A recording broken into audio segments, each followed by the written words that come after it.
First swarm of the season caught me a little off guard, but the question is, am I going to do the scoop or the shake into the bucket method? I think I want to scoop them slowly. Sure, this is probably my monster queen that produces lots of babies, Saskatraz.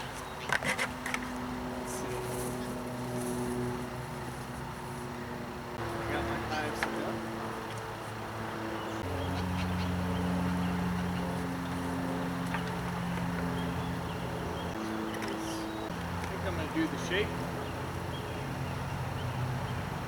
The problem is, I don't have this part right here.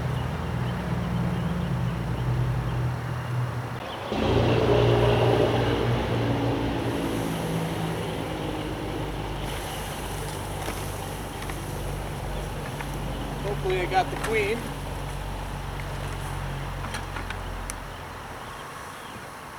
That is a lot of bees.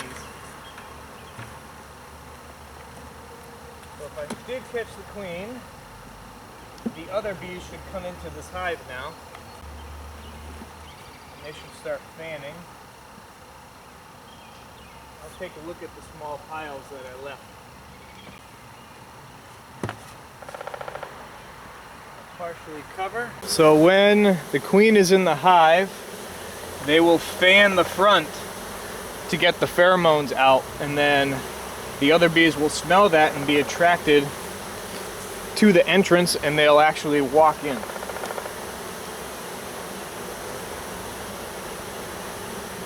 I don't want to step on her, so I just want to look carefully, making sure she's not on the ground anywhere.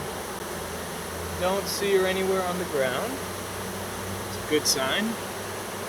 There are still some in the trees, so let me get those.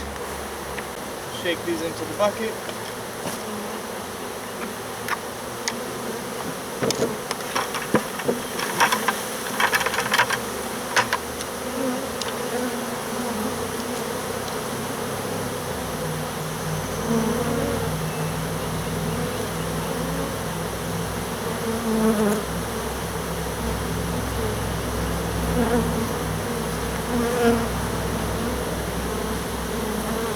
And that is a lot of bees. Oh my goodness. I wonder if one of the hives absconded. I will have to go down and take a peek.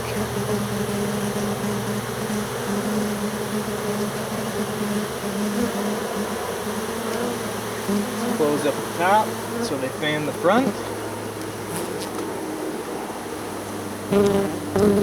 Again, hopefully I got the queen. So there they are, all in the front of the hive. It's supposed to rain, so, and they're fanning. Hopefully the queen is in these tens of thousands of bees. And a lot of times the bees will stick to the tree again because of the pheromones. I don't think the queen's up there. She should have been in the mass of bees. And then I'll have to check this in a couple of weeks to see if there's any eggs. If there's eggs, we know we got the queen. If there's no eggs, I have all these bees. I can still introduce a frame with eggs and some nurse bees and start up a new hive. Just as easy, and they'll make a queen using an existing hive, like one of mine down the bottom. Pretty wild. I thought I was going to avoid the swarm season, but it got me. It's been a little chilly, and now we have a nice warm humid day, and they triggered off of it. Awesome. Well, I got them. I made it home just in time from work. Thanks for watching. Subscribe to Backyard Bee and Garden for beekeeping and gardening tips.